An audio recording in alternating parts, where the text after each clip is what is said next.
ગુજરાતમાં આવેલા 3 ચમત્કારિક શિવ મંદિરો જ્યાં થાય છે કુદરતી રીતે જળાભિષેક. જરિયા મહાદેવ. ચોટીલા તાલુકાના માંડવ વનમાં કુદરતી રચિત ગુફાઓમાં જરિયા મહાદેવનું મંદિર આવેલું છે. આ ગુફાની દિવાલોમાંથી 12 માસ અને 24 કલાક સતત પાણી કુદરતી રીતે શિવલિંગ પર અભિષેક થયા કરે છે.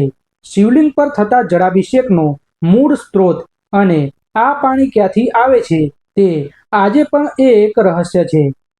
જરનેશ્વર મહાદેવ મંદિર, ઈડરિયો ગઢ. જરનેશ્વર મહાદેવ મંદિર ઈડરિયા ગઢ પર આવેલું છે.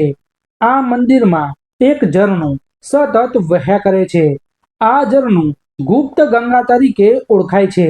આ ઝરણું ક્યાંથી વહે છે તે આજે પણ એક રહસ્ય છે અને આ ઝરણાનો અભિષેક આપોઆપ શિવલિંગ પર થયા કરે છે. દ્રોણેશ્વર મહાદેવ મંદિર. એક દંતકથા અનુસાર પાંડવોની શોધ દરમિયાન દ્રોણાચાર્ય મચ્છુદ્રી નદીના કિનારે આવ્યા હતા અને અહીં તેમને શિવલિંગની સ્થાપના કરી હતી. શિવલિંગ પર સતત જળાભિષેક થતો રહે તે માટે તેમને પોતાની યોગ શક્તિથી એક પથ્થરની શિલામાં તીર મારીને ગંગાજીને પ્રગટ કર્યા હતા. આ શિવલિંગ આજે પણ અહીંયા હયાત છે અને આજે પણ આ શિવલિંગ ઉપર સતત જળાભિષેક થયા કરે છે.